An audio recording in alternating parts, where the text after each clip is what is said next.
የተወደዳችሁ እንዴት ናችሁ? ይህ አርት ስፔሻል ነው። ዋናና ጉዳዮች ተጠባቂው የጂ ፓወር ቲክቶክ ክሬቲቭ አዋርድ በድምቀት ሊካሄድ ሰዓታት ቀርተውታል። የዓመቱ ምርጥ ተጽዕኖ ፈጣሪና የፈጠራ ባለቤት ለሆነው ቲክቶከር የመኪና ሽልማት ይበረከታል።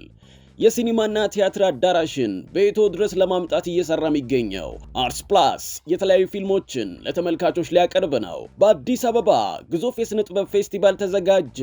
ዝርዝሩን ይዘናል። እነዚህንና ሌሎችንም የአርት ስፔሻል ኪነትና ኩነት መረጃዎችን እናቀርብላችኋለን። አብራችሁን ሆኖ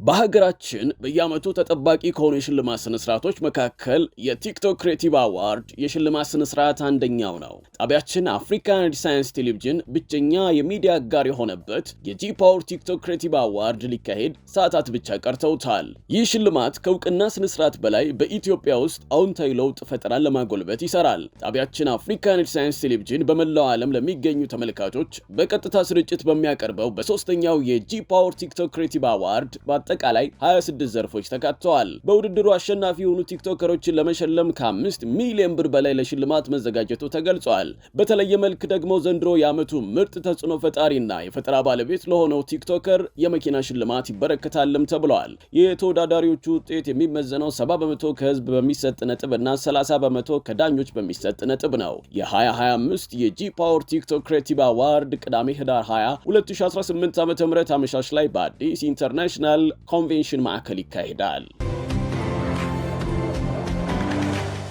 በኢትዮጵያ በሞዴሊንግ እና የስልጠና ዘርፍ በ1996 ዓ.ም ወደ ስራ የገባው ኔክስት ፋሽን እና ዲዛይን ኮሌጅ 20ኛ ዓመት የምስረታ በዓሉን ምክንያት በማድረግ አርቲስት አመልማል አባተንና አርቲስት መቅደስ ጸጋይን ጨምሮ የተለያዩ ግለሰቦችን የአፋ አዋርድ ልዩ ተሸላሚ ሊያደርግ መሆኑን እወቁ ብሏል። የአፋ ሽልማትና የፋሽን ሾው ቅዳሜ ህዳር 20 ቀን 2018 ዓ.ም በዲዮሎፖል ሆቴል ይካሄዳል። ከሽልማቱ በተጨማሪም ኔክስት ፋሽን 20ኛ ዓመት የምስረታ በዓሉን እንደሚያከብር የተገለጸ ሲሆን በዚህ ዓመት ያሰለጠናቸውን ከ350 በላይ ተማሪዎችም በዕለቱ ይመረቃሉ ተብለዋል። ዝግጅቱ ምን ይመስላል? የኔክስት ፋሽን እና ዲዛይን ኮሌጅ መስራችና ስራ አስፈጻሚ ሳራ መሐመድ። እንግዲህ የ20ኛ ዓመት ልዩ ግራጁዌሽን ሴሪሞኒ አለን ቀን ላይ፣ ማታ ላይ ደግሞ የ20ኛ ዓመት ልዩ ፋሽን ሾው አለን።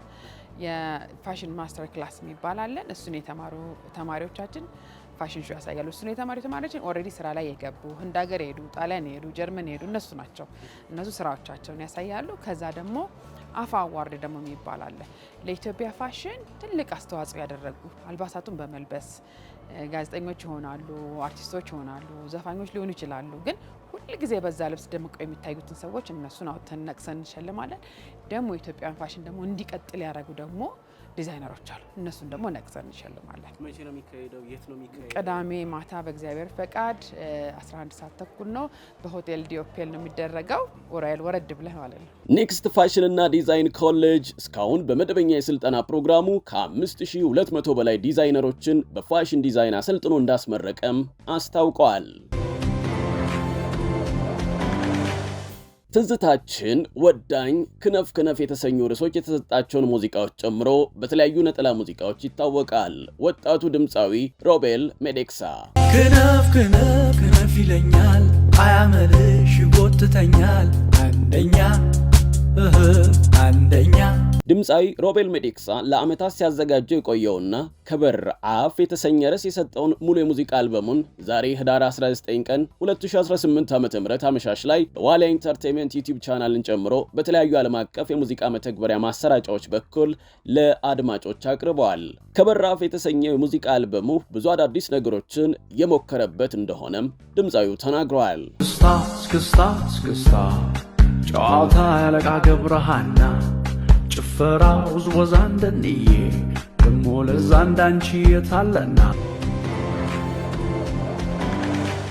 የሲኒማና ቲያትር አዳራሽን ቤቶ ድረስ ለማምጣት እየሰራ የሚገኘው አርትስ ፕላስ ሊጀምር እንደሆነ በዚህ ሳምንት ይፋ ተደርጓል። እስከመቼ ወደ ውስጥ የምትጮህ?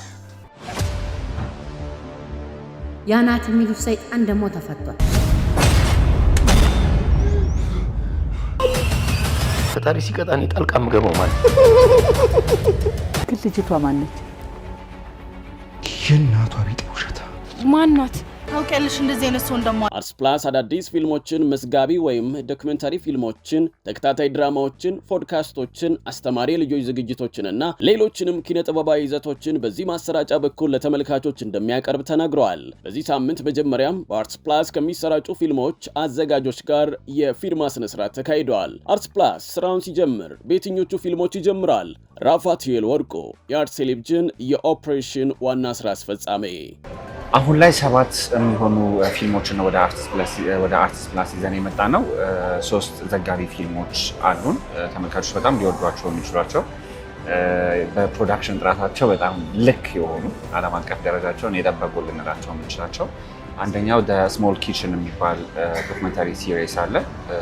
ሁለተኛው አክሱም ላይ የተዘጋጀ አክሱም አካባቢ ላይ ያለውን ታሪክ የሚያስቃኝ ዘጋቢ ፊልም አለን። ሌላኛው ሪያሊቲ ሾው ነው። ሪል ቶክ አዲስ ብዙ ጊዜ ተመልካቾች ሊያውቁት ይችላሉ። በሲዘን 1 ዩቲዩብ ላይ ነበረ። አሁን በሲዘን 2 ግን ስትሪሚንግ ፕላትፎርምን ሊመጥን በሚችል ፕሮዳክሽን ኳሊቲ ተሰርቶ ሪል ቶክ አዲስ አርትስ ፕላስን ጆይን አድርጓል። ከፊልሞች አንጻር ስንመለከት ደግሞ 1159 የሚል ፊልም አለ፣ አለው የሚል ፊልም አለ፣ እንግዱ የሚል ፊልም አለ። እንግዱ የሚባለው ፊልም እስከዛሬ ሀገራችን ውስጥ ከታዩ ፊልሞች ለየት ያለ ዘውግም ይዞ የመጣ ፊልም ነው። ሌላኛው የፍቅር ኮሜዲ ወይም ደግሞ በሃይስኩል ላይ የሃይስኩል ተማሪዎች ላይ ትኩረት ያደረገ የፍቅር ጨዋታ የሚባል ፊልም አለ። እነሱን ነው ይዘን የመጣ ነው። ግን ከነዚህም በተጨማሪ ደግሞ ሌሎችም ፊልሞች በተከታታይ እያስፈረምን የምንሄድ ይሆናል።